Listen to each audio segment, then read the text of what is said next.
Hi friends, आप सभी लोगों का आपके अपने YouTube चैनल यूपीसीएल 2.0 चैनल में हार्दिक स्वागत है। मैं जितेंद्र सर आप लोगों के लिए टेक 20 शो में इल्यूमिनेशन आज प्रदीपन से संबंधित कुछ महत्वपूर्ण प्रश्न लेकर आया हूं, जो आप लोगों के लिए परीक्षा की दृष्टि से बहुत ही ज़्यादा इम्पोर्टेंट है। फ्रेंड्स, आप लोगों के लिए जो ए सीरीज में लेकर के आया हूँ, इसमें से कई सारे प्रश्न ऐसे हैं जो पेपर में आ चुके हैं और आगे आने की भी संभावना है। यदि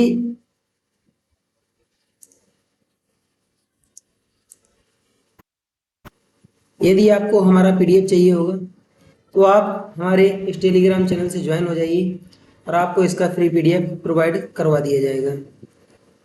फ्रेंड्स, यदि अभी तक आप हमारे चैनल पर नए हैं तो चैनल को लाइक करें, सब्सक्राइब करें और अपने मित्रों में शेयर करना ना भूलें।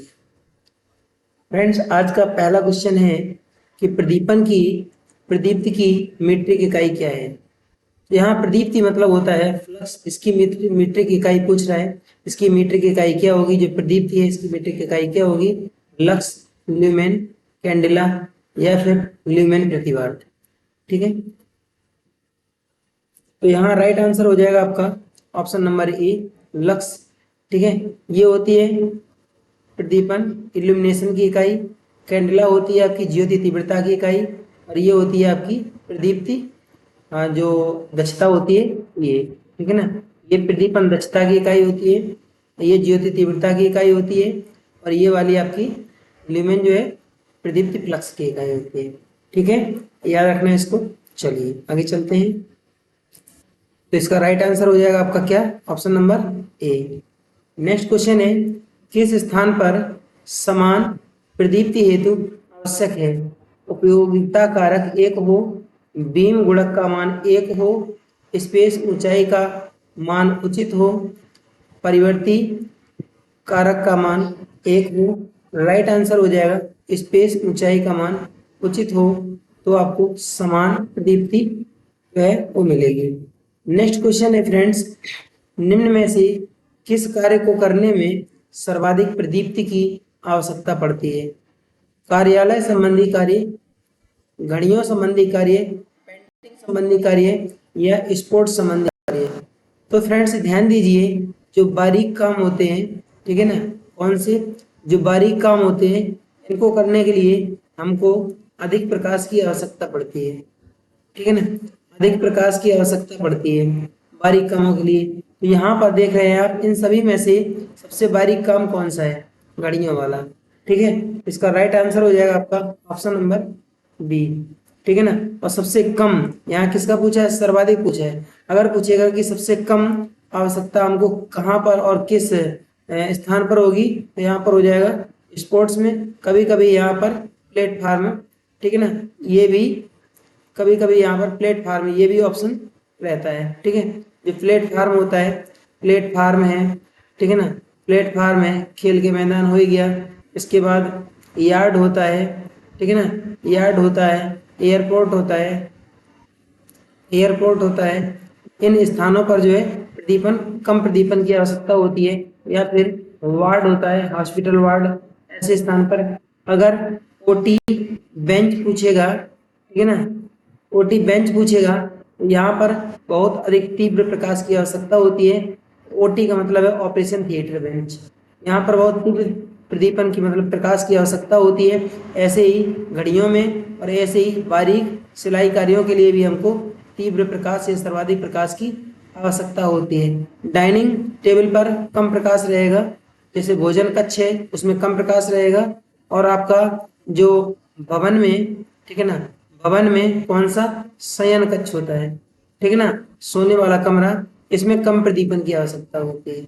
रेलवे स्टेशन के यार्ड में जो वार्ड होता है और यार्ड होता है, ठीक है ना, वार्ड और यार्ड, इनमें दोनों में कम प्रदीपन की आवश्यकता होती है। एयरपोर्ट पर कम प्रदीपन की आवश्यकता होती है, प्लेटफार्म में कम प्रदीपन की आवश्यकता होती है, ठीक है ना, घड़ियों में, सिलाई मशीन में और ओटी बेंच पर, ठीक है ना, घड़ियों में, सिलाई मशीन और ओटी बेंच पर अधिक प्रदीपन की आवश्यकता होती है। यहाँ आपको अधिक प्रदीपन की आवश्यकता होगी। तो राइट आंसर हो जाएगा आपका option number B. Next question है, प्रकाशित तल की कार्य स्रोत से दूरी को दुगना कर देने पर प्रदीप्ति क्षेत्रफल होगा। तो यहाँ प्रदीपन संबंधी नियम में व्युत्क्रम वर्ग नियम होता है। कौन सा? ये होता है एक व्युत्क्रम वर्ग, ठीक है, व्युत्क्रम वर्ग नियम। इसमें होता क्या है कि जो स्पेस ऊंचाई होती है, जो प्रदीपन होती है, इल्यूमिनेशन होती है, जो ई, ये होता है ऊंचाई के वर्ग के व्युत्क्रमानुपाती। तो इस नियम को हम व्युत्क्रम वर्ग नियम कहते हैं, ठीक है। जैसे मान करके चलिए कि यहाँ पर आपका एक लैंप लगा है, ये आपका एक लैंप है, और यहाँ से यहाँ तक की जो बीच की दूरी है ये आपकी आर है। तो यदि इसको हम दुगना बढ़ा देंगे, यदि इसको बढ़ा करके मान लीजिए कि मैंने लैंप को, ठीक है ना, यहाँ स्थापित कर दिया और डिस्टेंस इसकी हम 2r कर दिए, r से 2r डिस्टेंस कर दिए। अब होगा क्या, ये जब हम रूल लगाते हैं तो यहाँ पर r स्क्वायर में होता है, तो ये किस में होगा, तो ये भी स्क्वायर में होगा, साथ साथ में ये 2 भी यहाँ पर हो जाएगा। तो आपका वैल्यू जो बनेगा, जो इल्यूमिनेशन होगा, कितना हो जाएगा, 1 हो जाएगा आपका 4r स्क्वायर, ठीक है ना। तो ये वैल्यू आपकी कितनी हो गई, 1/4, ठीक है ना। यहाँ बता रहा कि हम दूरी को दुगना कर देते हैं तो प्रदीप्ति क्षेत्रफल होगा। तो प्रदीप्ति क्षेत्रफल कितना होगा, यहाँ एरिया की बात किया है तो क्षेत्रफल जो है ना बढ़ करके 4 गुना हो जाएगा, यही इसका आंसर होगा। यहाँ पर एरिया की बात कर रहा है, अभी आपका लैंप यहाँ है तो इसका क्षेत्रफल जो है ना इतना घेर रहा है, और अगर इसको हम दुगना कर देंगे बढ़ा करके तो इसका क्षेत्रफल जो है ना इस हिसाब से बढ़ेगा, इस हिसाब से बढ़ेगा। ये अगर दुगना है तो ये 2 का 4 हो जाएगा, ठीक है। इसका राइट आंसर हो जाएगा आपका ऑप्शन नंबर सी। यहीं पर यदि यहाँ पर बता रहे हैं, यदि इसको हम लैंप की ऊंचाई को बढ़ाते हैं तो यहाँ पर इसकी प्रकाश की तीव्रता भी, जैसे लैंप की ऊंचाई को अगर दुगना कर दिए तो प्रकाश की तीव्रता भी कैसे होगी, ये इल्यूमिनेशन कैसे होता है, व्युत्क्रम मतलब 1/4 हो जाएगा। और यहाँ पर क्या पूछा गया है, यहाँ पर जनरली क्षेत्र पूछा गया है, तो क्षेत्र जो है ना 4 गुना हो जाएगा, इसका डिस्टेंस इतना बढ़ जाएगा। पहले इतना था, तो जब ऊंचाई, पहले ऊंचाई इतनी थी तब ये क्षेत्र इतना था, जब बढ़ा करके आप डबल कर दिए तो आपका क्षेत्रफल इस पोजीशन में। नेक्स्ट क्वेश्चन है, निम्न में से किस विधि में अपेक्षाकृत अधिक चमक उत्पन्न होती है, ठीक है ना। ये लिखा है अर्ध प्रत्यक्ष प्रकाश व्यवस्था, अप्रत्यक्ष प्रकाश व्यवस्था, ठीक है ना, अप्रत्यक्ष प्रदीप्ति व्यवस्था, अर्ध प्रत्यक्ष प्रदीप्ति व्यवस्था, उपरोक्त सभी। इसमें पूछा है कि अपेक्षाकृत अधिक चमक उत्पन्न होती है, तो जो डायरेक्ट प्रत्यक्ष होगा उसमें सबसे अधिक प्रकाश जो है वो उत्पन्न होगा। तो निम्न में से बात किया है, ठीक है ना, तो निम्न में से जब बात किया है तो इसमें इसका राइट आंसर जो है हो जाएगा आपका अप्रत्यक्ष प्रदीप्ति व्यवस्था। ये कह रहा है कि निम्न में से किस विधि में अपेक्षाकृत अधिक चमक उत्पन्न होगी। तो अप्रत्यक्ष में चमक उत्पन्न नहीं होती है, ये रॉन्ग दिया गया। अप्रत्यक्ष में जो है ये ऐसा छाया रहित प्रकाश प्राप्त होता है, ध्यान दीजिए, छाया रहित प्रकाश प्राप्त होता है। छाया रहित में चमक जो है ये कभी भी अधिक नहीं हो सकती है।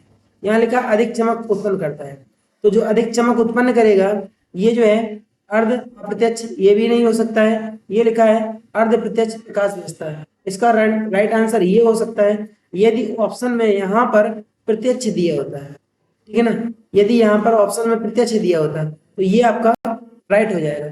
इसके लिए जो आपका राइट आंसर होगा ये होगा अर्ध प्रत्यक्ष प्रदीप्ति व्यवस्था, ऑप्शन नंबर सी इसका राइट होगा, ये रॉन्ग आंसर है, ठीक है ना। जबकि जो आपका अप्रत्यक्ष अप्रत्यक्ष प्रदीप्ति व्यवस्था है इसका उपयोग ज्यादातर डांस के में, डांस हॉल वगैरह होते हैं, ठीक है ना, होटल, उन सभी में इनका उपयोग करते हैं कि जहां पर डांसर को छाया दिखाई नहीं दे, छाया रहित जहां पर प्रकाश की आवश्यकता होती है वहां हम इस प्रकाश व्यवस्था को अपनाते हैं, ठीक है। और यहाँ पर अर्ध प्रत्यक्ष जो है प्रकाश व्यवस्था है इसमें चमक उत्पन्न होगी, यहाँ बोला है सबसे अधिक चमक, ठीक है ना, तो राइट आंसर होगा option number C. Next question है, अर्ध प्रत्यक्ष प्रकाश व्यवस्था में कितने प्रतिशत प्रकाश नीचे पहुंचता है, 60 से 90, 70 से 80, 50 या फिर 100। तो ध्यान दीजिए अर्ध प्रत्यक्ष बोला है, इसमें कंडीशन क्या होती है, इसमें होती है 4 कंडीशन, पहली, दूसरी, तीसरी, चौथी।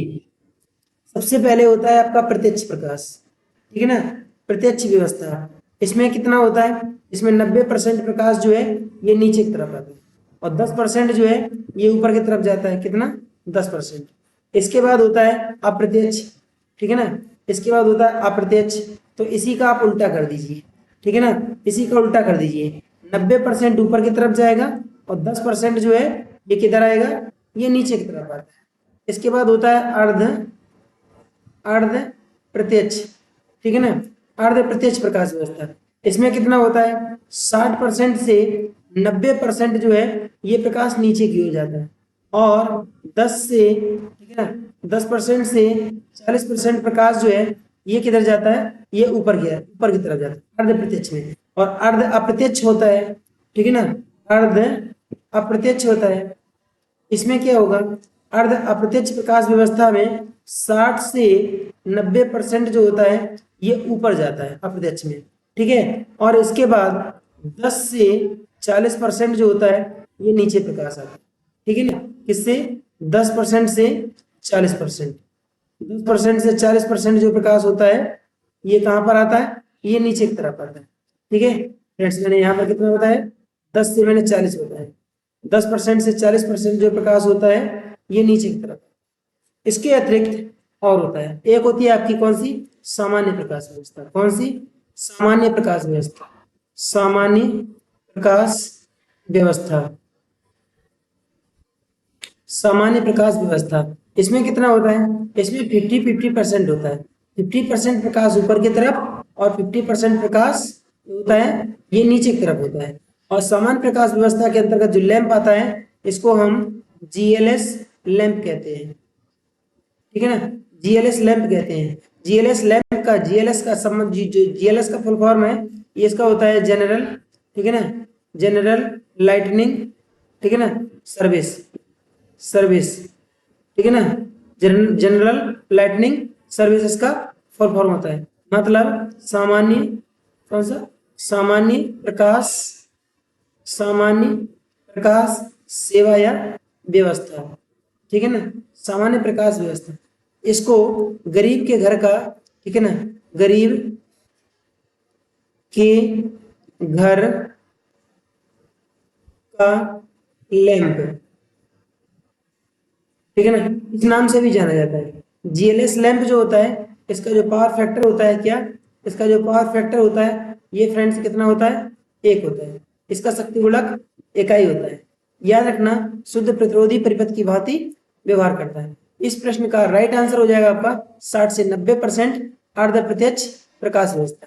और अगर यहीं पर अर्ध प्रत्यक्ष के स्थान पर केवल प्रत्यक्ष होता है, ठीक है ना, तो कितना हो जाता, 90% इधर नीचे की तरफ और 10% प्रकाश ऊपर की तरफ जाएगा। इसमें नीचे की तरफ पूछा है, अगर यहाँ ऊपर की तरफ पूछता तो इसका आंसर कितना हो जाता, यहीं पर नीचे के स्थान पे अगर ऊपर पूछ लेता तो आपका वैल्यू कितना हो जाता है, यहाँ 10% से 40%, ठीक है ना।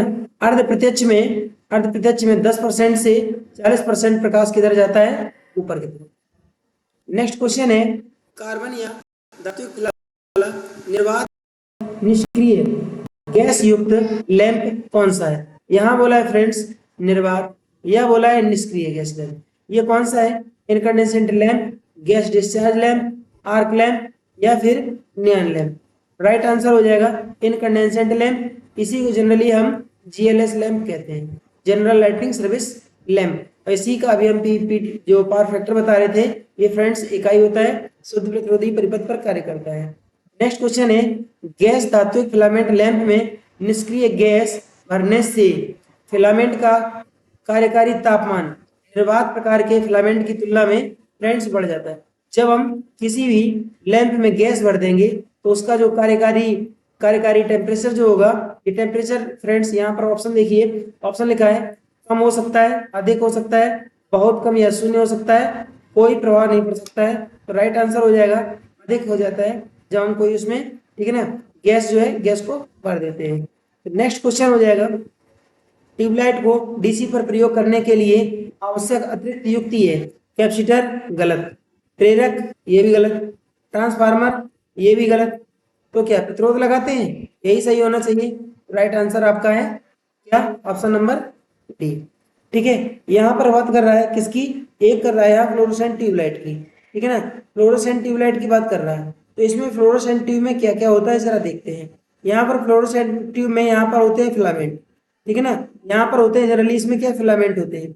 अब होता क्या है कि यहाँ पर इसको इस एरिया से लेकर के जाते हैं और यहाँ पर लगाते हैं, इसके साथ में एक क्या लगाते हैं, एक स्टार्टर लगाते हैं, ठीक है। जनरली एक यहाँ पर स्टार्टर लगाया जाता है और इस स्टार्टर को दो सिरों के बीच में इसको संयोजित कर दिया जाता है। अब होता क्या है कि इसके बीच में एक यहाँ पर एक कैपेसिटर लगाया जाता है, ठीक है, इन सिरों के बीच में, और यहाँ होती है आर्क उत्पन्न। इसमें कौन सी गैस भरी जाती है, जनरली याद रखना, इसमें हीलियम गैस भरते हैं। कौन सी, हीलियम गैस के कारण, हीलियम गैस भरते हैं। इसी गैस के कारण जो है ना, इसका प्रकाश कैसा होता है, ये नीला प्रकाश उत्पन्न करता है, नीली चमक उत्पन्न करता है, ठीक है, ये स्पार्किंग होता है। और ये पत्तियां जो होती हैं, ये किसकी बनी होती हैं, ये पत्तियां होती हैं द्विधातु पत्ती की, ठीक है ना, द्विधातु होती है, ये द्विधातु की बनी हुई ये पत्तियां होती है, ठीक है ना। और ये स्टार्टर का नाम क्या है, इस स्टार्टर का नाम है ग्लो, ठीक है ना, ग्लो स्टार्टर, ये ग्लो स्टार्टर होता है। ये ग्लो स्टार्टर यहाँ पर उपयोग में लाया गया है। अब क्या होता है कि हमको जब डीसी पर चलाना है, उससे पहले यहाँ पर देखते हैं, यहाँ पर क्या लगाते हैं, एक चोक लगाते हैं, ठीक है ना। चोक क्या होता है, शुद्ध पीरियडिक परिपथ होता है। अब इसके बाद इसको अगर डायरेक्ट आप जोड़ देंगे तो ये एसी सप्लाई पर कार्य करेगा, ठीक है ना, एसी सप्लाई पर कार्य करेगा। इसके साथ में यहाँ पर एक रेजिस्टेंस लगा दिया जाता है, रेजिस्टेंस के साथ साथ में यहाँ पर एक स्विच लगाया जाता है, ठीक है ना, परिवर्ती स्विच होता है इसमें, ठीक है ना। और इस परिवर्ती स्विच को इसी के साथ में कनेक्ट किया जाता है, इसके साथ में कनेक्ट किया जाता है फ्रेंड्स। अब होता क्या है कि जब इसको डीसी सप्लाई से प्रचालित करेंगे तो ये रेजिस्टेंस जो है ना, रेजिस्टेंस के कारण इसमें प्रतिरोध बढ़ जाएगा और ये डीसी सप्लाई पर ये इसको प्रारंभ कर दिया जाएगा। ये प्रारंभ तो हो जाएगा। एक बात और, इसके जो दीवार होती है, ये सिरे होते हैं, इन दीवारों पर हम क्या, फ्लोरोसेंट फास्फर का लेप लगाते हैं, फास्फर का लेप लगाते हैं। जो फिलामेंट होते हैं इसके, जो ये फिलामेंट होते हैं, दो फिलामेंट होते हैं, और ये फिलामेंट किसके होते हैं फ्रेंड्स, ये फिलामेंट किसके होते हैं, ये टंगस्टन के फिलामेंट होते हैं, ठीक है ना, टंगस्टन के फिलामेंट होते हैं, संकेत होता है इसका डब्ल्यू, ठीक है। अब क्या करते हैं, जैसे इस पर डीसी सप्लाई प्रवाहित करवाए, जब डीसी सप्लाई प्रवाहित करवाएंगे तो कुछ समय तक ये जलेगा, कुछ समय तक जलने के बाद इसका एक फिलामेंट जो है ना, दूसरे फिलामेंट की अपेक्षा डिम हो जाएगा। जब ये डिम हो जाएगा, लगभग 2 से 3 घंटे में इसका एक तरफ का एक फिलामेंट डिम हो जाता है, क्योंकि इसमें एक तरफा धारा सप्लाई प्रवाहित होती है। इसलिए तो होता क्या है कि इस स्विच के द्वारा इसको क्या करते हैं, घुमा देते हैं, उल्टा घुमा देते हैं स्विच को। जब स्विच को उल्टा घुमाएंगे तो इसमें धारा प्रवाह की दिशा बदल जाएगी, दिशा बदल जाएगी तो ये एक समान प्रकाश देगा। ध्यान रखना कि डीसी सप्लाई पर यह समस्या उत्पन्न होती है और एसी सप्लाई पर यह समस्या उत्पन्न नहीं होती है। एक बात और है, एसी सप्लाई या डीसी सप्लाई पर जब हम फ्लोरोसेंट ट्यूब को प्रचालित करते हैं तो इसमें एक इफेक्ट होता है, इसको स्ट्रोबो इफेक्ट, स्ट्रोबो प्रभाव के नाम से जानते हैं, स्ट्रोबो इफेक्ट कहते हैं, स्ट्रोबो प्रभाव कहते हैं। इसमें होता क्या है कि इसमें वस्तुएं जो है कैसी, उल्टी, ठीक है ना, इस विधि में वस्तुएं उल्टी घूमती हुई नजर आती है इस विधि में, ठीक है ना। तो ये जो घटना है, ये घटना आपकी फ्लोरोसेंट ट्यूब में घटित होती है, ठीक है। तो फ्रेंड्स याद रखना इस क्वेश्चन का, इसमें क्या पूछा गया है कि डीसी पर प्रयोग करने के लिए आवश्यक अतिरिक्त युक्ति है, तो यहाँ पर हम रेजिस्टेंस लगाते हैं और साथ साथ में एक रोटरी स्विच उपयोग किया जाता है। नेक्स्ट क्वेश्चन है लाइट हाउस कमा सर्च लाइट कमा सिनेमा घर कमा प्रोजेक्टर, ठीक है ना, में लैंप उपयुक्त की जाता है। Carbon arc lamp, high pressure mercury vapour lamp, tungsten filament lamp या नियॉन लैंप। तो ध्यान रखना फ्रेंड्स इन सभी स्थानों पर, और ये प्रश्न बहुत ज्यादा पूछा जाता है, सर्च लाइट है, सिनेमा प्रोजेक्टर है, इनमें सभी में हम जो है जनरली कार्बन आर्क लैंप का उपयोग करते हैं। और ये आपका रहा कार्बन आर्क लैंप। अब कार्बन आर्क लैंप के विषय में जानते हैं, इसमें क्या होता है, कार्बन आर्क लैंप जो होते हैं फ्रेंड्स, ये जनरली दो प्रकार के होते हैं। कौन कौन से, एक होता है एसी और एक होता है डीसी, ठीक है ना। एक डीसी आर्क लैंप होता है और एक होता है आपका एसी आर्क लैंप, ठीक है ना। आप लोगों ने एसी आर्क लैंप के बारे में कई जगह पढ़ा होगा, परंतु डीसी आर्क लैंप के बारे में बहुत कम पढ़ा होगा। चलिए आज हम इन दोनों के विषय में विस्तार बताते हैं। यहाँ पर जो आर्क लैंप होता है कौन सा, हम वर्तमान में एसी की चर्चा सबसे पहले कर रहे हैं। इसमें होता क्या है कि इसके जो इलेक्ट्रोड होते हैं ये कुछ ऐसे होते हैं, एसी के इलेक्ट्रोड जो होते हैं ये कुछ ऐसे बनाए जाते हैं। यहाँ पर बनाया जाता है कौन सा वाला, इस एरिया में बनाया जाता है आपका, एक होता है ये धनात्मक, ये जो इलेक्ट्रोड होता है ये धनात्मक होता है, ठीक है ना, और एक इलेक्ट्रोड यहीं पर बनाया जाता है। ये कैसा होता है, ये ऋणात्मक इलेक्ट्रोड होता है। अब होता क्या है, ये ऋणात्मक होता है, और इसमें धनात्मक की अपेक्षा जो ऋणात्मक इलेक्ट्रोड होता है ये कितना होता है, 1/2 व्यास का होता है। इसका व्यास किसकी अपेक्षा, इस वाले की अपेक्षा कितना होता है, 1/2 होता है। अब होता क्या है, जैसे ही इस पर हम डीसी सप्लाई को प्रवाहित करते हैं, जब डीसी सप्लाई को प्रवाहित करेंगे तो यहाँ पर क्या पोजीशन बनेगी, जैसे ही इसको हम डीसी सप्लाई पर प्रवाहित करेंगे, ठीक है ना, तो पोजीशन क्या बनेगी, देखिए जरा, इस पर डीसी सप्लाई आप देंगे, यहाँ पर बैटरी लगाई, बैटरी लगाने के बाद यहाँ डीसी सप्लाई प्रदान की, तो इधर आपने प्लस इधर माइनस जोड़ दिया। जैसे ही यहाँ पर सप्लाई जाएगी तो इसमें जो जब धारा यहाँ से जाएगी तो इलेक्ट्रॉन के कण इधर की तरफ जाते हैं, ठीक है ना, इलेक्ट्रॉन के कण इधर की तरफ जाते हैं, तो होता क्या है, धारा सप्लाई यहाँ से इस ओर जाएगी, तो इस ओर जाएगी तो धारा के साथ साथ में इसके कण जो है ना, ये टूट टूट करके इसके पास चिपकते चले जाते हैं, चिपकते चले जाते हैं। इसमें होता क्या, क्वेश्चन पूछा जाता है कि जब हम एसी आर्क लैंप सॉरी, यहाँ पर हम डीसी आर्क लैंप की चर्चा कर रहे हैं, ठीक है, तो यहाँ पर जो डीसी आर्क लैंप है, डीसी आर्क लैंप के इलेक्ट्रोड जो होते हैं ये कैसे होते हैं, ये असमान प्रकृति के होते हैं, ठीक है ना। असमान प्रकृति का मतलब है कि आपका जो धनात्मक इलेक्ट्रोड होता है ये ऋणात्मक इलेक्ट्रोड की अपेक्षा दुगना मोटा होता है, ठीक है ना। और इसमें कितना होता है, इसमें 85% जो है ना ये प्रकाश उत्सर्जित होता है, क्या, ये प्रकाश उत्सर्जित होता है, और इस वाले में कितना होता है, 10% केवल प्रकाश उत्सर्जित होता है, और यहाँ लॉसेस में कितना चला जाता है, 5% लॉस हो जाता है। और ये क्या करता है, जो लॉस हो जाता है ये क्या करता है, ये यहाँ पर रोशनी उत्पन्न करता है, ठीक है ना। तो इस जो ये स्थिति मैंने बनाई है, इसमें क्वेश्चन पूछा जाता है कि किस इलेक्ट्रोड के कण जो है किस इलेक्ट्रोड की ओर जाते हैं, तो धनात्मक के कण जो है ये ऋणात्मक की ओर जाते हैं। धनात्मक इलेक्ट्रोड जो होता है ये गड्ढे युक्त होता चला जाता है, और ऋणात्मक इलेक्ट्रोड जो होता है ये नुकीला होता चला जाता है। ये वाला कैसा हो जाएगा, ये नुकीला हो जाएगा, ठीक है ना, और ऋणात्मक वाला धीरे धीरे कपत हो जाता है। जब ये इलेक्ट्रोड का, ठीक है ना, जो इलेक्ट्रोड होते हैं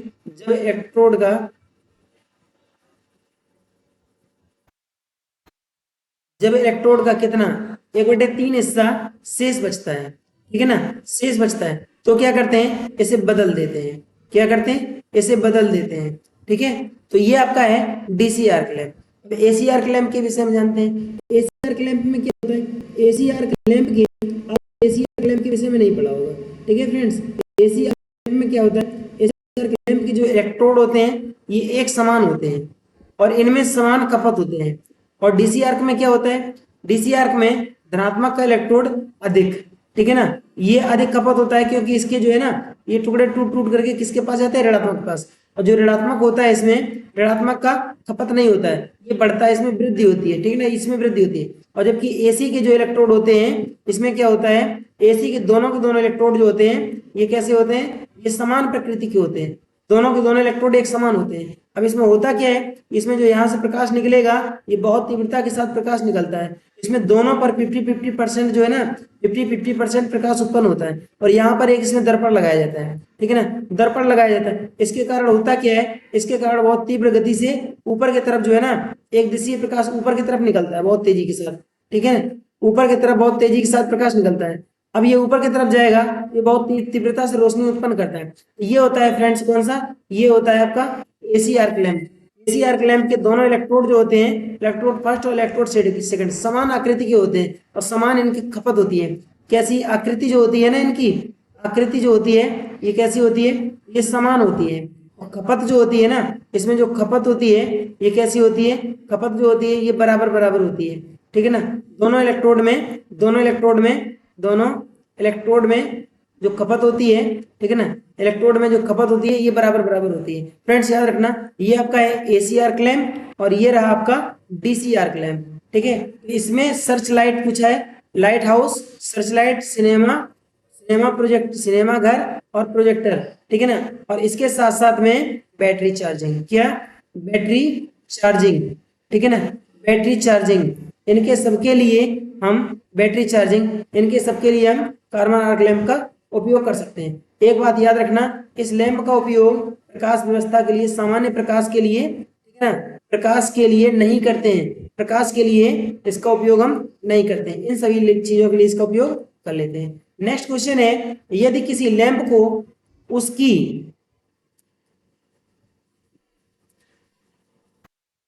वोल्टेज के कुछ कम वोल्टेज पर प्रचालित किया जाता है, उसकी नियमित लिखना है, ठीक है ना। नियमित जो होता है यह निश्चित होता है, नियमित वोल्टेज से कुछ कम वोल्टेज पर, ठीक है ना, प्रचालित किया जाए तो उसकी कार्यकारी आयु कितनी होगी।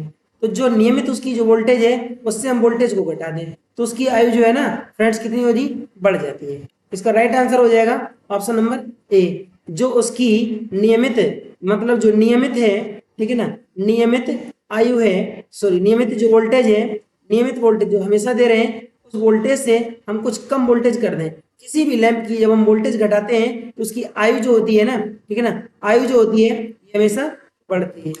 नेक्स्ट क्वेश्चन है, सामान्य चौक की तुलना में इलेक्ट्रॉनिक चौक का प्रयोग करने से विद्युत की खपत कितने प्रतिशत कम होती है। तो फ्रेंड्स इसका राइट आंसर हो जाएगा 40%, और ये हो जाएगा आपका 40%। जो इलेक्ट्रॉनिक चौक होता है फ्रेंड्स, इस चौक को हम बैलास्ट के नाम से जानते हैं। क्या जानते हैं? बैलास्ट के नाम से जानते हैं।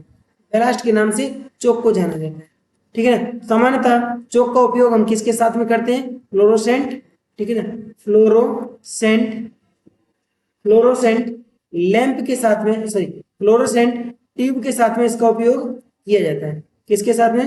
फ्लोरोसेंट ट्यूब के साथ इसका उपयोग किया जाता है। राइट आंसर हो जाएगा option number C. Next question है, सोडियम वेपर लैंप का औसत जीवन काल कितना होता है? फ्रेंड्स 3000 घंटे होता है। जो सोडियम वेपर लैंप होता है, ठीक है ना, इसको प्रचालित करने में, किसमें प्रचालित करने में, प्रचालित करने में कितना समय लगता है? 5 से 10 मिनट का समय इसको स्टार्ट होने में लगता है। और सोडियम वेपर लैंप जो होता है इसका जो रंग होता है ये कैसा होता है फ्रेंड्स? इसमें दो पोजीशन होती है, एक होता है इसका पीला रंग, ठीक है ना, ये कब होगा? पूर्ण प्रचालन पर, ठीक है ना, पूर्ण प्रचालन पर यह पीला रंग, पीला रंग जो है ना पूर्ण प्रचालन पर, ठीक है ना, पूर्ण प्रचालन पर, पूर्ण प्रचालन पर ये कैसा रंग दिखाएगा? ये पीला रंग दिखाएगा, ठीक है। रंग याद रखना कैसा? पीला रंग ये दिखाएगा। और प्रारंभ में ये कैसा दिखाएगा? प्रारंभ, ठीक है, प्रारंभ में, प्रारंभ में ये कैसा रंग दिखाएगा? प्रारंभ में पिंक दिखाता है, मतलब गुलाबी, ठीक है। प्रारंभ में इसका रंग जो है ये गुलाबी होता है, जबकि पूर्ण रूप से जब ये प्रचालित हो जाता है तो इसका रंग कैसा हो जाता है? ये पीले रंग का प्रकाश देता है। ये पीले रंग का प्रकाश क्यों देता है? इसमें जो है ना सोडियम के दाने भरे जाते हैं, ठीक है ना, इसमें सोडियम के टुकड़े या दाने भरे जाते हैं, इसलिए ये पीला प्रकाश देता है, ठीक है फ्रेंड्स, याद रखना। इसका राइट आंसर हो जाएगा option number C. Next question है, एडिशन स्क्रू प्रकार के लैंप होल्डर के बाहरी चूड़ीदार संपर्क को हमेशा जोड़ना चाहिए सर्किट के न्यूट्रल तार से, सर्किट के फेज तार से, सर्किट के स्विच से और सर्किट के अर्थ तार से। यहाँ क्या कह रहा है? होल्डर के बाहरी चूड़ीदार संपर्क को।